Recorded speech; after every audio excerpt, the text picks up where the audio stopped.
Assalamualaikum warahmatullahi wabarakatuh. Shalom, nama budaya, salam kebajikan, rahayu, rahayu, rahayu. Seperti pada video klip sebelumnya, nama saya Rifni Erlijang dengan NIM 2024720061. Pada kesempatan ini saya akan membahas pada buku yang berjudul Penilaian dalam Pembelajaran. Nah, dalam buku itu saya akan membahas pada bab yang ketiga, yaitu teknik-teknik penilaian itu ada 4. Yang pertama, teknik penilaian tes. Teknik penilaian tes merupakan teknik penilaian yang paling umum digunakan dalam dunia pendidikan. Menurut Dordike dan Hargen pada tahun 1997, tes adalah alat ukur yang berstruktur untuk penilaian kemampuan atau pengetahuan seorang dalam suatu bidang tertentu. Tes dapat berbentuk pilihan ganda, esai, atau praktik tergantung pada keterampilan atau pengetahuan yang diukur. Keunggulan utama dalam tes adalah kemampuan untuk memberikan hasil yang efektif dan terukur, sehingga sangat berguna dalam penilaian pencapaian akademik siswa. Tes terdapat 2 kategori utama. Yang pertama, tes standar dan tes non-standar. Tes standar adalah tes yang dirancang dengan aturan dan kriteria yang konsisten untuk setiap peserta, sehingga kemungkinan membandingkan antar individu atau kelompok. Contoh tes standar adalah ujian sekolah, ujian nasional, dan tes IQ.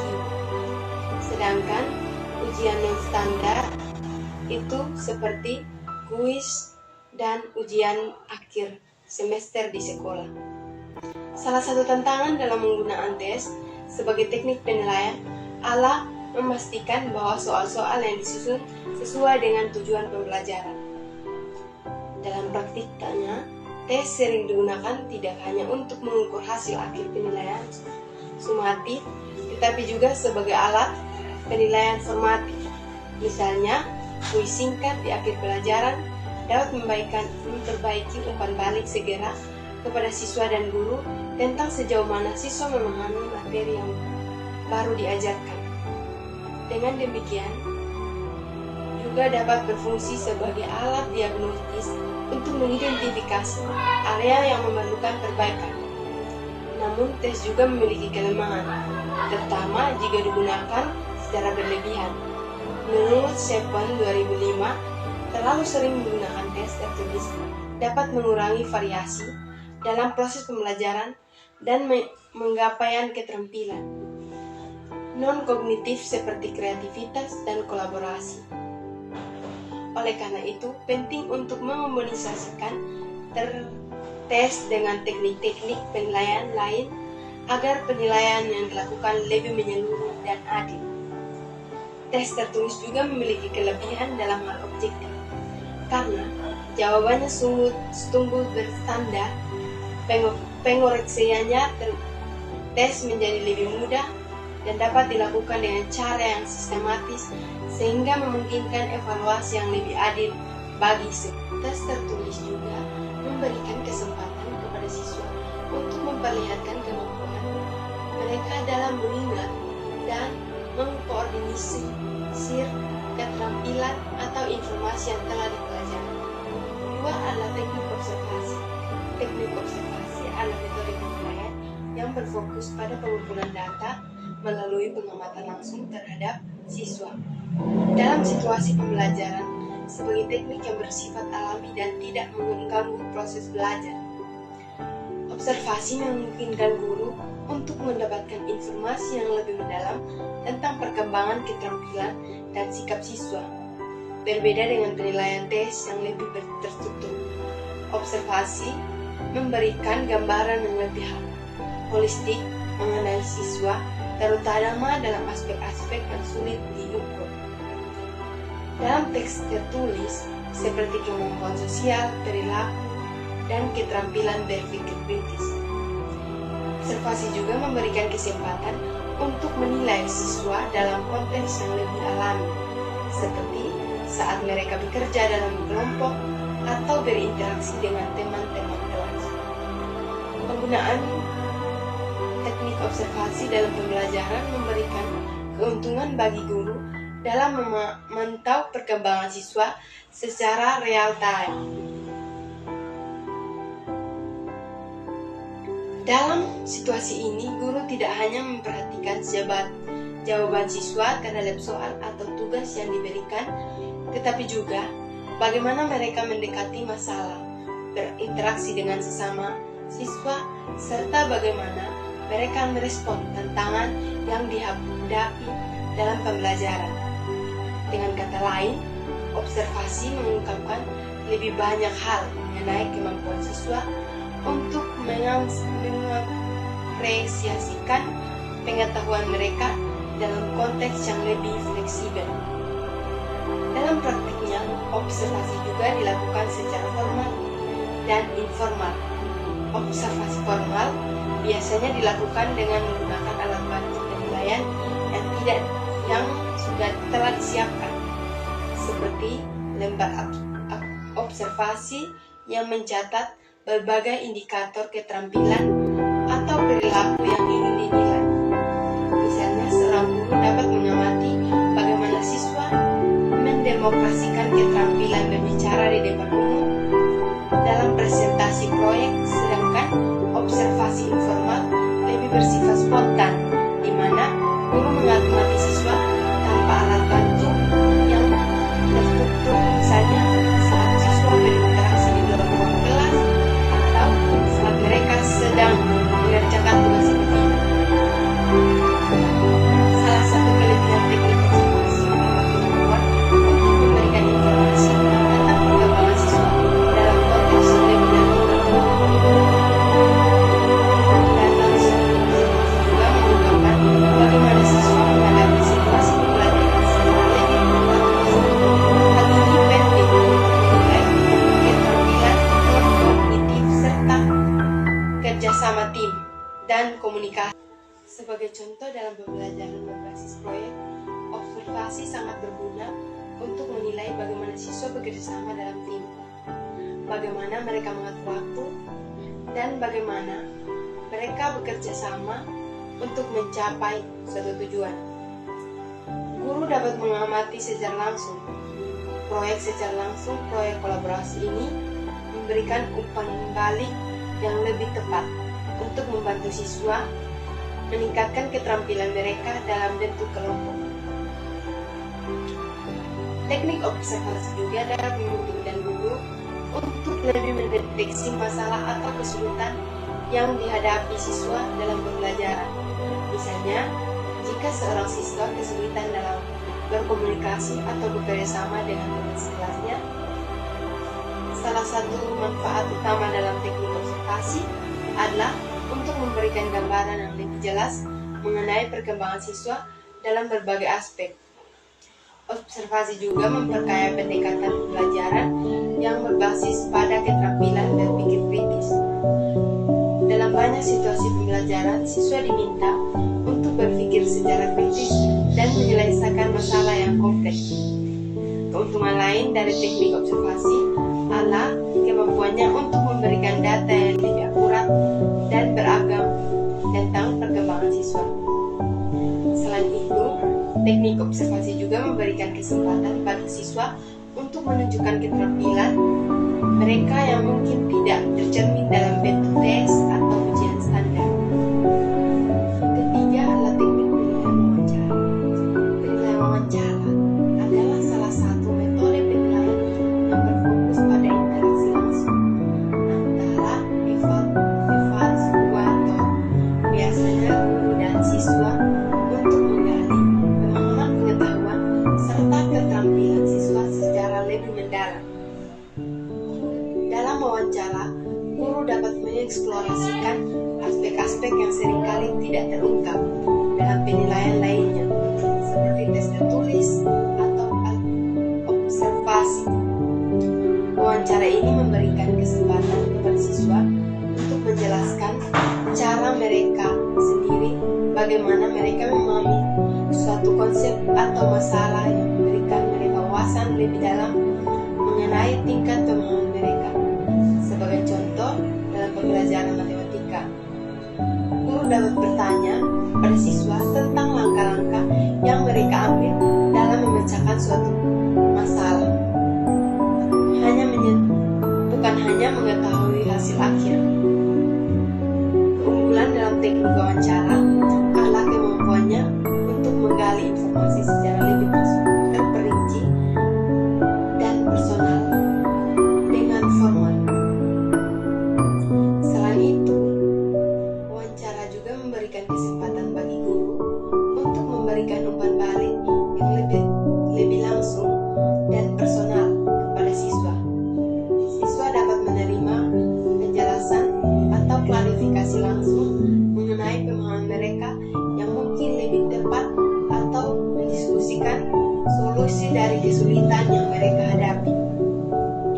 Teknik wawancara juga sangat efektif untuk menilai aspek-aspek yang lebih subjektif dan sulit diukur melalui alat penilaian konvensional seperti sikap, minat, dan motivasi siswa. Dalam wawancara, guru dapat bertanya kepada siswa mengenai pengalaman belajar siswa, tentang tantangan yang mereka hadapi, serta bagaimana mereka mengatasi kesulitan dalam pembelajaran, sehingga guru dapat mengetahui hambatan-hambatan yang dihadapi siswa dan memberikan dukungan yang lebih spesifik. Itu juga akan membantu guru dalam merancang strategi pembelajaran yang lebih sesuai dengan individu siswa. Dalam pelaksanaannya, wawancara dapat dilakukan dengan berbagai cara tergantung pada tujuan dan konteksnya. Wawancara individu biasanya digunakan untuk menggali informasi secara mendalam tentang seorang siswa. Sementara wawancara kelompok memungkinkan evaluasi tentang bagaimana siswa bekerja dalam tim atau berbagi pemikiran mereka tentang suatu topik. Wawancara juga sering digunakan dalam konteks penilaian formatif.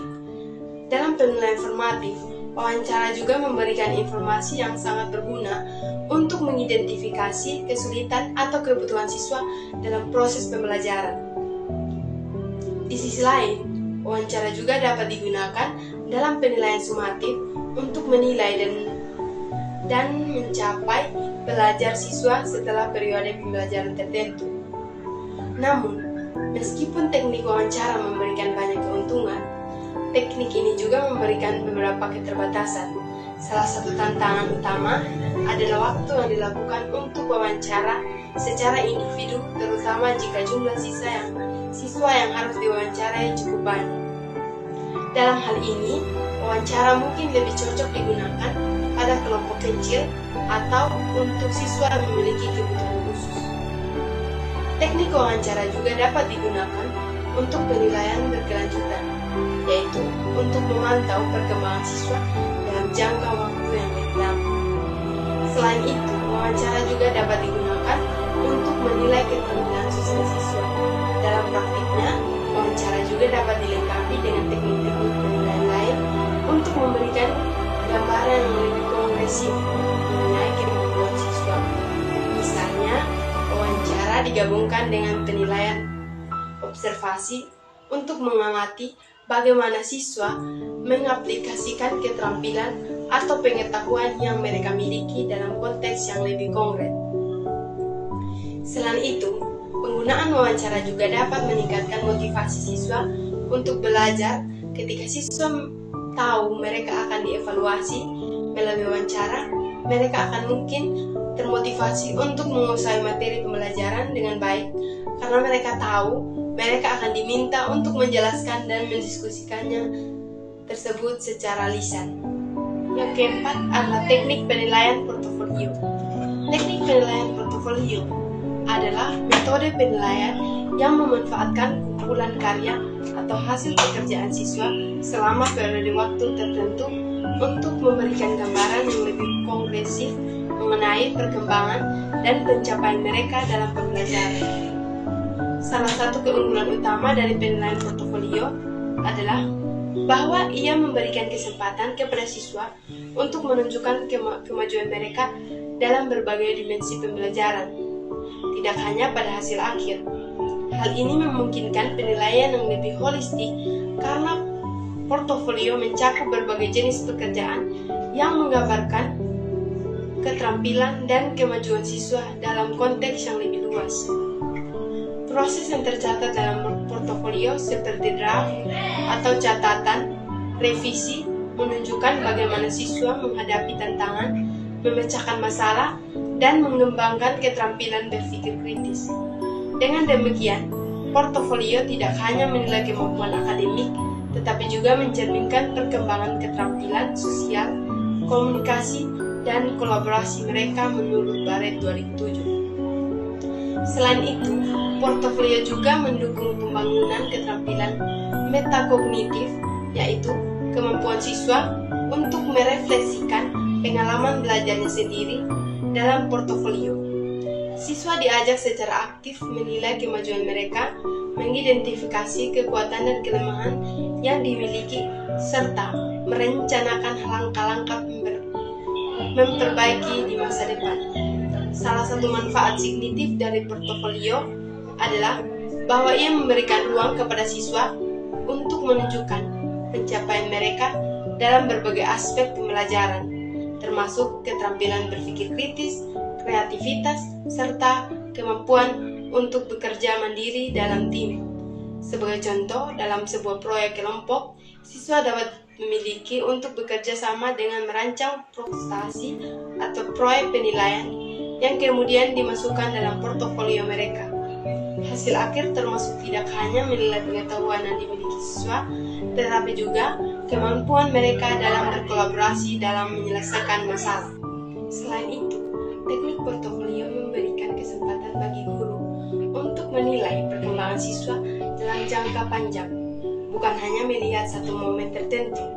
Hal ini memberikan gambaran yang lebih jelas mengenai proses belajar siswa, termasuk perubahan dalam pola pikir, keterampilan, pemahaman mereka seiring waktu. Teknik penilaian portofolio juga memberikan kesempatan bagi siswa untuk mengeksplorasikan berbagai jenis tugas dan proyek yang mencerminkan cara mereka belajar dengan cara yang berbeda-beda. Siswa lebih cenderung belajar secara visual dan diminta untuk memasukkan ilustrasi atau diagram dalam portofolio mereka, sementara siswa yang lebih suka belajar melalui eksperimen praktis dapat tercatat hasil eksperimen mereka dalam bentuk dokumen atau video. Dengan cara portofolio menyesuaikan dengan belajar siswa. Namun, meskipun memiliki banyak keunggulan, penilaian portofolio juga memiliki tantangan. Salah satu tantangan utamanya yaitu memerlukan waktu yang lebih lama, baik untuk siswa dalam mengumpulkan dan menyusun portofolio mereka maupun bagi guru dalam melakukan penilaian terhadap portofolio siswa. Guru harus cermat dan teliti dalam menilai setiap elemen yang ada dalam portofolio, mulai dari draft awal hingga hasil akhir, serta mempertimbangkan proses yang terjadi di balik setiap tugas dan proyek. Selain itu, portofolio juga memerlukan penilaian khusus dalam hal pengelolaan dan penyimpanan. Portofolio yang berisi secara sistematis agar mudah diakses dan Jadi kesimpulan yang saya dapat sampaikan bahwa teknik-teknik penilaian itu sangat penting untuk diterapkan kita sebagai seorang guru atau kita sebagai calon guru, di mana ketika kita mengajar nanti kita tidak hanya memberikan soal-soal kepada siswa untuk dikerjakan untuk kita mendapatkan nilai, tetapi juga kita mengamati aktivitas, cara bertemannya siswa, cara dia berkomunikasi dengan teman, dan bagaimana dia kreatif melakukan atau mengerjakan soal-soal yang dikerjakan. Contohnya dalam penilaian observasi. Jadi kita mengamati bagaimana siswa itu berkolaborasi, bekerja sama dengan teman sekelasnya. Dan kita mewawancarai siswa tersebut. Kita mewawancarai, kita bertanya, apa yang keinginannya, apa yang ingin dicapai, dan informasi-informasi lainnya lewat wawancara. Dan kita bisa melihat bagaimana kreativitas siswa mengerjakan soal. Jadi keempat itu semua itu kita bisa mendapatkan penilaian atau menilai dengan sangat akurat. Terima kasih telah menonton video saya dari awal sampai akhir. Kiranya Tuhan menyertai saudara-saudara sekalian, dan thank you. Sampai jumpa di lain waktu. Satu kata dari saya, jangan menyerah sebelum semuanya tercapai. Bye. Muah.